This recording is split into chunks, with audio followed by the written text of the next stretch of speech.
ادامه برنامه‌های رادیوی فرهنگ.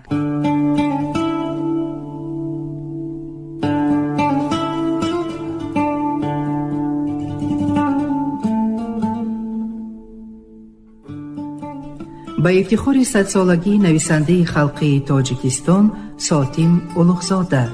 السلام علیکم شنونده های ارجمند. با توجه شما گفتار ادبی از سلسله خوانش بدیعی ارمن استاد ساتیم اولوغزاده فردوسی در قرائت عبدالرشید خواجه‌پور.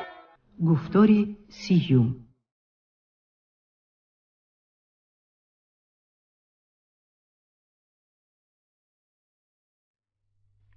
نه راهی پیش نه راهی پس.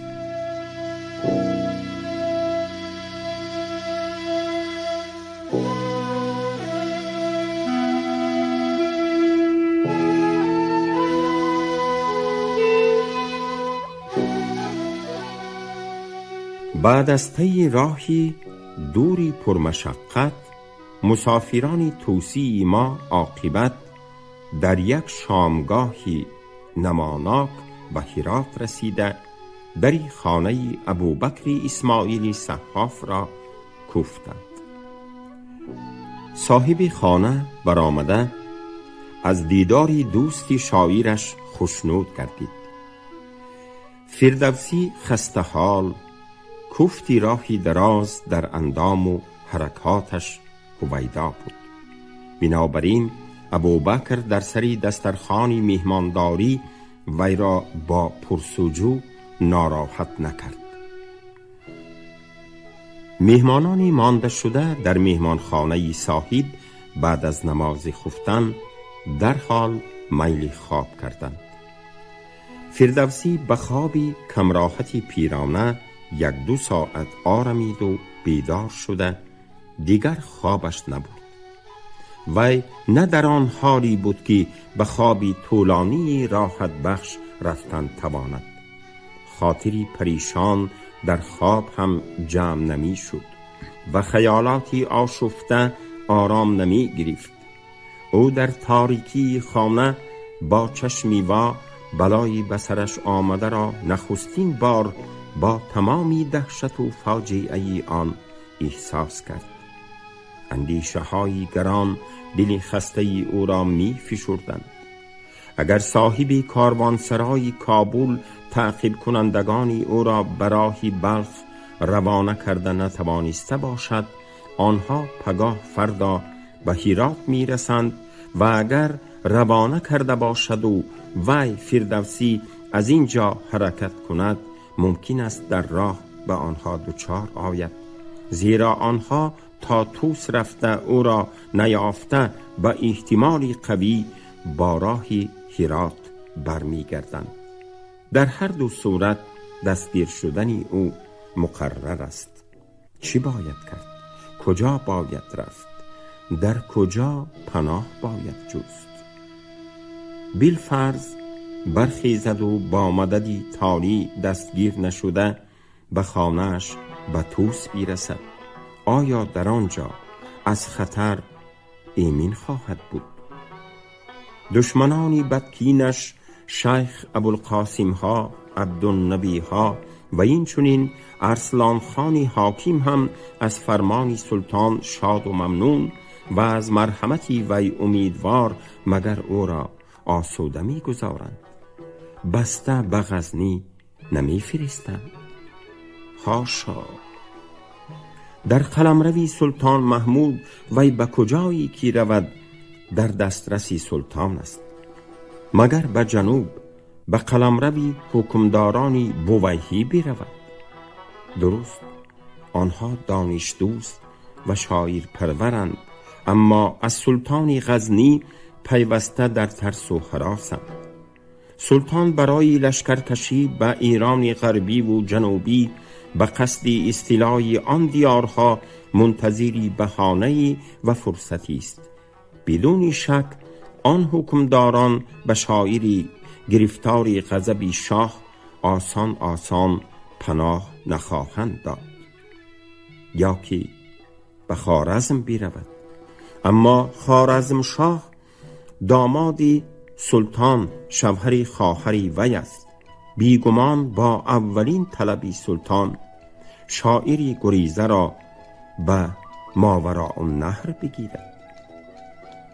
اما والی آن دیار الپتگینی قراخانی ترکی بی سواد در اندیشه بی خطری حاکمیتش از طرف جنوب خود را دوستی سلطان محمود تراشیده از وی دلجویی می کند. از چنین والی چی امیدی حمایت است؟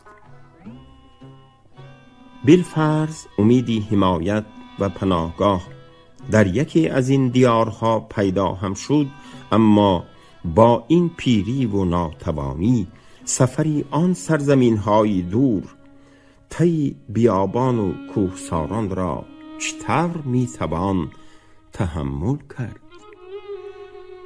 بگوییم که تحمل میسر هم شد، ولی یک فردی پیرسالی از خویش و تبار و یار و دیار دور افتاده در آن غریبی ها چطور زندگی به سر میبرد؟ درهای خلاصی بسته، نه راهی پیش نه راهی پس. حالی فردوسی به حالی نخچیری که صیادان از 6 طرف در احاطه‌اش گرفته راه و رخنه گریزش را بسته باشند مانند بود. چی زمانی نحس، چی روزگاری مشؤومی است که کارنامه عمری او شاهنامه‌ای به شاهان بخشیده و به پادشاهی وقت پیشکش شده نزد آنها به وی نه این که سرفرازی، نامی نیک، عزت و حرمت، بلکه تحقیر، خواری و زبونی آورد. باز یاد خانه پزمانی طاقت فرسا به همسری مهربانش، به دختری دلبندش منیژه، به یار و دوستانش دلی ریشی شاعر را ریشتر می کرد. وی بی آنها به این حال است، آنها بی وی به چی حالند؟ شاعر می گریست. با این همه فردوسی در آخر به خود قرار داد که هرچی باد آباد به وطنش روان می شود. کشیشی وطن غلبه کرد. پگاهی سری دسترخوانی ناشتا حکایتی شاعر از آنچه در غزنی از سری او گذشت آغاز یافت. در درباری غزنی قدر نیافتنی شاهنامه ابوبکر اسماعیل را به حیرت افکند و فرمانی شاه به دستگیر کردن و زیری پای فیل انداختنی فردوسی او را نکمتر از دوستانی غزنیگی شاعر به وحشت انداخت. نخستین فکری که به سری ابوبکر اسماعیل آمد این بود که آمدن فردوسی را باید پنهان داشت، زیرا ابوبکر از احتمالی به هرات رسیدنی تعقیب کنندگان شاعر جداً به خواطر افتاد. برخاسته بیرون برآمده به خدمتگارش فرمود که دروازه را محکم کند و هر که آمده او را پرسد گوید که خواجه در خانه نیستند. باز در آمده نشست. فردوسی گفت که توکل به خدا، وی فردا شب با همراهانش به راه می براید، به وطنش می رود. ولی ابوبکر این توکلی او را خطا دانست.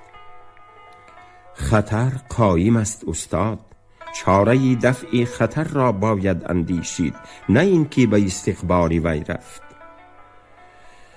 چاره نمی بینم، گفت فردوسی. صحاف تأمل کرده به او چنین جواب داد: شما امروز در اینجا بی ملال خاطر دم گیرید، به من اجازه دهید فکری بکنم تا شاید چاره‌ای پیدا شود. پس از ناشتا وی برآمده به کجای غیب زد. ساعتی پس باز آمد. به خدمتگار اسبش را زین کردن فرمود. سوار شده روان گردید و تا بیگاهی بیدرک بود. در خفتن برگشته در میهمانخانه به فردوسی چنین گفت: شما را استاد تا یک مدت پنهان شدن می باید، تا وقتی که فرمان شاه کهنه و این گیرودار پسنده شود یا تعقیب کنندگانتان از پیدا کردن شما ناامید شده به غزنی برگردند. من به دیه رفته بودم. از شهر 2 فرسخ دورتر دهکده کوچکی هست. آنجا خیشانی من زندگی می کنند. کد خدا دادری ایالی من کدبانو خواهرزاده ام است. در باغچه‌شان یک خانه تابستان نشین دارند که در وی در هر فصل دیگر هم استقامت کردن ممکن است. حالا آن خانه خالی است. اگر راضی شوید شما را در وی جا می کنیم. خیشان را راضی کردم. شما را به آنها غایبانه یک نفر دانشمند خوارزمی و آشنای دیرینی خودم معرفی کردم. گفتم که این دانشمند چندی در هرات زیسته کتابی نوشتن می خواهد. برای این کار یک جای خلوتی بی غوغا می جوید. فردوسی به وی جواب نگفته به اندیشه رفت. ابوبکر می دید که وی متردد است. دودیدگی او را برطرف کردن خواسته باز چنین سخنها راند: استاد، چرخی فلک در مدارش به گردیش است. وی به گفته ای استاد رودکی کهن کند به زمانی همان کجا نو بود و نو کند به زمانی همان که خلقان بود. حدیثی پای فیل هم کهنه می شود و فیلبان هم نمی ماند. تا آن وقت شما در دهکده گوشنشین می شوید. تنها؟ پرسید فردوسی. آری تنها، گفت ابوبکر. صاحب خانه ها به بودن مردان دیگر رأی نکردند. برای ابودلف و بابک در یگان محل دیگر جای اقامت پیدا می کنیم. اینها گاه گاه در فرصتهای مساعد به نزدتان می روند، خبر می گیرند، فرمایشات شما را به جا می آورند، چنان که خودم هم البته از شما پیوسته خبرداری خواهم کرد. من راضی نیستم، از بابا جانم جدا شدن نمی خواهم، گریسته گفت بابک. اگر استاد به زیستنی در آن دهکده راضی شوند، لااقل بابک باید در خدمتشان باشد. به استاد دستیار در کار است. درباره خودم استاد هرچی فرمایند قبول می کنم، گفت ابودلف. اگرچه خیشانم به دانشمندی خوارزمی بزرگوار چنان که من شما را غایبانه به آنها معرفی کردم خدمت کردن را به خود واجب دانسته در این باره قول هم دادند، ولی من باز می کوشم به بودن دستیار در نزد شما آنها را راضی کنم. وعده داد اسماعیل به فردوسی. در این موضوع باز چندی گفت و گذار کردند. در آخر فردوسی پیشنهاد دوستش را قبول نمود. ابودلف که مانند خودی فردوسی کیها باز خانه و جایش آیلش را پزمان شده و بازگشتی به توس را بی صبرانه انتظاری می کشید، شاعر به توس برگشتنی او را صلاح دید. اسبها را به فروختن قرار دادند. آنها پس از کوچیدن فردوسی به دهکده فروخته خواهند شد. غیر از اسب ابودلف که وی سواره بر آن با یکی از کاروانهای بازرگانی راه گذر خواهد رفت. روزی دیگر در اولی شب پیش از بسته شدن دروازه‌های شهر 4 سوار از حوری صحاف برآمده روان شدند. بعد از یک چند دقیقه شهری غرق تاریکی در عقیبشان ماند. راهی ناهمواری پرفراز و نشیب را فقط در درخش خیره‌ای ستاره ها می دیدند. اینک سیاهی دهکده‌ای در بغل تلها آرمیده نمودار گشت. سکوتی آن را سگها خلالدار یا بلکه تأکید می کردند که با اک و نوله مانندی شقشقه شبگردانی میرشبهای شهر از خود به دزدان و به همدیگر آگاهی می دادند. دیه کیها خفته بود. سواران واردی دیه شده، ابوبکر پیش همراهانش از قفا با تنگ کوچه‌ای که یک سوار در آن به زور می خونچید خمیدند. در آخری تنگ کوچه ابوبکر دری پستکی از نوده‌های درخت بافته شده ای را با دسته قمچینش سخت کوفته بود که بعد یک دم کت خدا آمده از درون تنبه در را برداشته میهمانان را پیشواز گرفت. از پای آنان را با همدستی بابک در آورده در میخها بسته خرجینها را از بالای آنها فراورد. میهمانان در روشنایی خیره سیاه چراغ سفارین که زنی هاشم نامی کت خدا هاشم بود در گرانده آورده به دستی شوهرش داد. با پیرهی بین درختها و بوته‌ها سوی خانه درونی باغ راه گرفتند. صاحب خانه ها خانه را به احتمال آمدن میهمانان پاکیزه روبوچین و با نمد و کورپچه ها آراسته بودند. در نظر دیهاتیان و عوامان هر یک دانشمندی کلان ولی است. از این رو هاشم پیش فردوسی دو-خط شده دستی او را بوسیده به آن دست چشم و پیشانی سایید. ابوبکر او را آگاه کرد که تشویش دسترخوان یازاندن نکشد، زیرا میهمانان خود خورشی لازمه دارند. آبی جوش باشد بس است.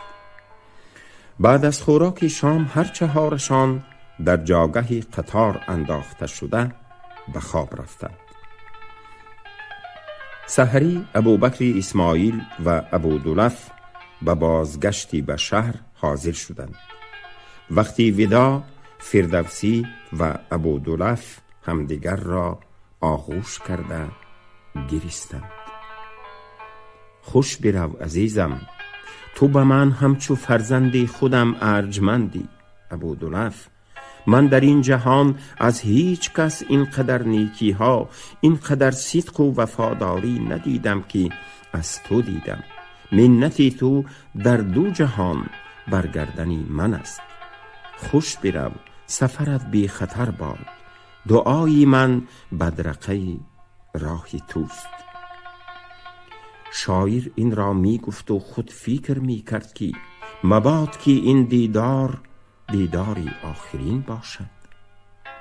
همین فکر از دل ابودلف هم می گذشت، ولی هر دویشان هم آن را به زبان آوردن نمی خواستند و امید می کردند که این طور نخواهد شد.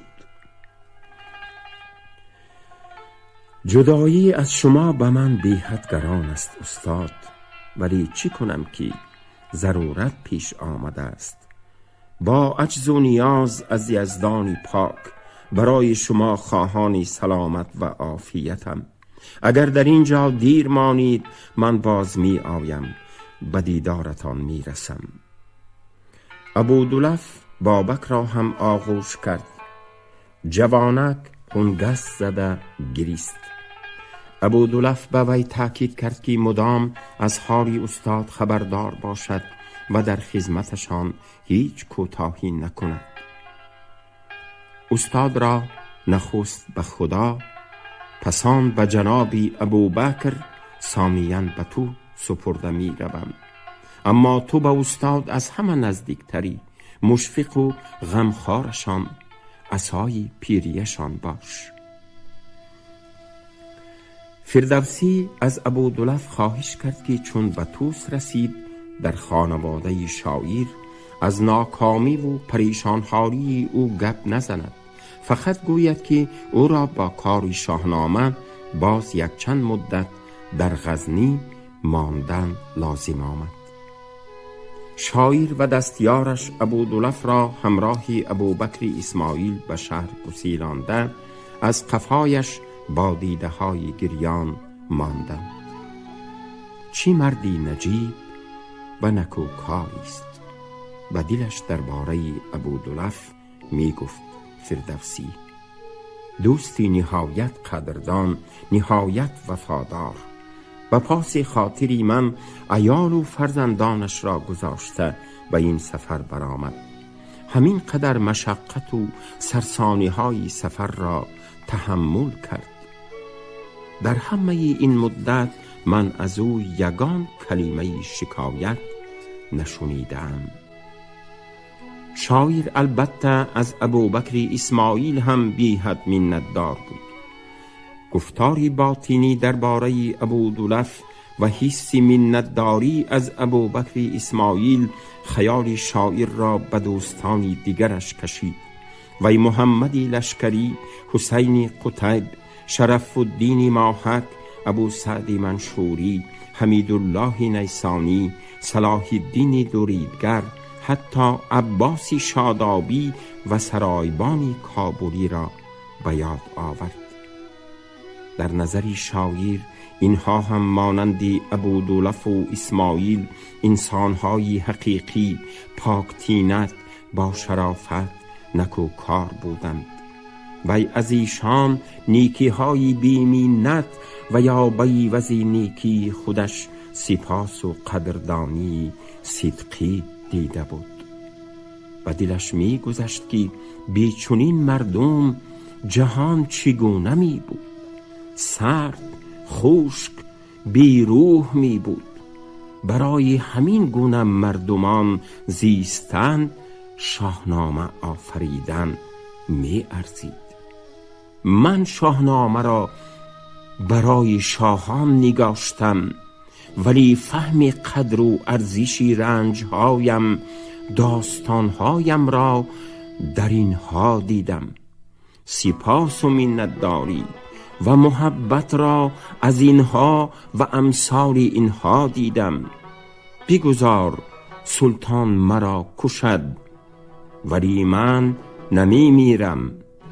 تا در جهان همچو اینها مردمانی هستند، من هستم، زنده‌ام. بابک میگریست. برای وی هم در نیمه راه ماندن و در دهکده گمنامی به مدتی نامعلوم زیستن المناک بود.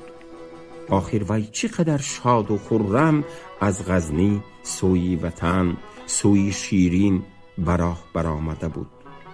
شیرین چشم براه است. وی به بابک قول داده بود که تو هر چقدر در سفر دیر مانی هم منتظر می شوم، صبر می کنم.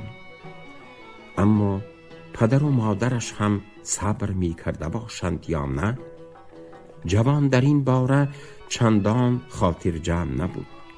شیرین 16 را پر کرد، به 17 قدم ماند.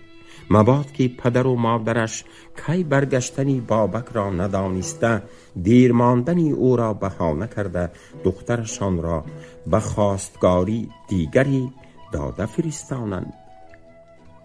و شیرینی سیاه چشمکی چلکاکل را زیباترین دختری دیه می دید.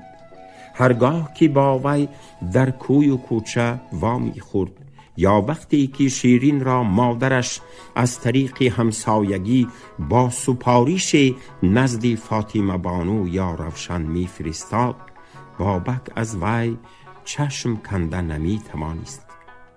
شیرین چون می دید که جوانک به او چشم دوخته است، شرمگینانه تبسمی می کرد و می رفت.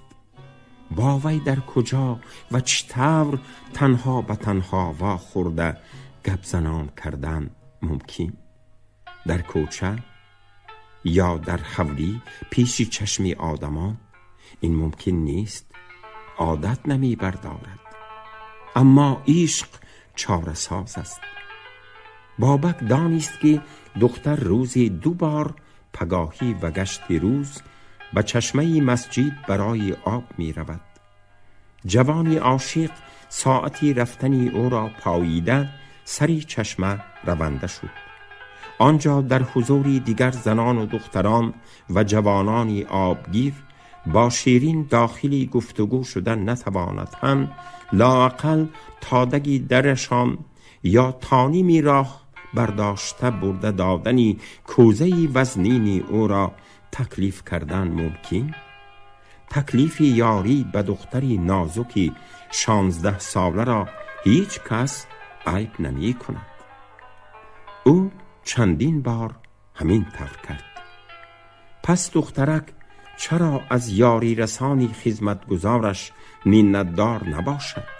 با آن جوانی خندان چهره‌ای پیوسته ابرو، خوشفیل، شیرین زبان، چست و چابوک روی خوش ندهد و حتی رفته رفته به وی مهر نبندد و هر بار وقتی واخوردن با وی دلکش نتپد. بیشتها پهلوی هم قدم زده تا رفت آزادانه، تا رفت خرمانه، تا رفت شوخانه چق می کردند، اما نه پسر و نه دختر باری هم درباره محبتشان سخن نگفتند. آنها هنوز سخنانی لازمه اظهار محبت را یاد نگرفته بودند، نمی دانستند. اما در این باب چشمها، نگاهها گویاترند. یک دفعه بابک در دمی دری خانه شیرین به خود ناگاه جسارتی خودش نمی دانست از کجا پیدا کرد و یک بوسه از لب دختر ربود. و از کجا می دانست که در آن دم پدر شیرین در بام آغیل 5 شاخه به دست خاشاک تیت می کند. مردک چشمش به آن هر دو در همان لحظه ای که جوان دختری او را بوسید غلطید و همچو خاشاکی شرار افتاده در گرفت. بجای او پدری بناموستر شاید خودداری می کرد و حالی حاضر دیده را نادیده می گرفت. از افتادنی نامی دخترش به زبانی مردم می اندیشید. ولی یزدان داد مردی جاهلی بدقهری بود. وی از بام به کوچه خیز زده فرامده با الفاظی قبیح بابک را دشنام داد و به تعقیبش افتاد. 5 شاخه در دستی مردی خشمگین خوفناک بود. بابک گریخت. او می دانست که در خانه پدر به دخترش در می افتد، او را می زند. جوان به حولی آمده آشفته و سراسیمه به بانو تولا کرد که بی جان زودتر به خانه همسایه روید، شیرین را خلاص کنید که پدرش او را می زند، شکنجه می کند. گناهگار منم، واقعه را به شما بعد می گویم. بانو از عاشق و معشوقی بابک و شیرین آگاه بود. دانست که رازی آنها به پدر و مادری دختر معلوم شده است. عوامان عشقبازی دخترانشان را گناهی عظیم می دانستند. چادرش را به سر گرفته به خانه همسایه شتافت. دید که شیرینی بیچاره در کنجک ایوان رو به دیوار کرده به حالی رحمانگیزی نشسته است و پدری خشمگینش چوب به دست بالای سرش ایستاده او را دشنام می دهد. مادر هم در پهلوی شیرین نشسته بود و می گریست. عیان بود که دخترش را از کلتک پدر حمایه می کند. زنک به حرمت فاطمه بانو برخاسته او را به تعظیم استقبال کرد. مرد هم چوبش را پرتافته خجالت آمیز از سری دخترش دور شد.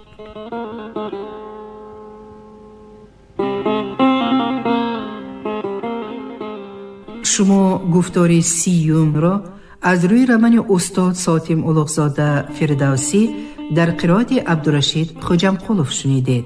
کارگردان شیرعلی نغزلی. انجام گفتار ادبی از سلسله خوانش بدیعی.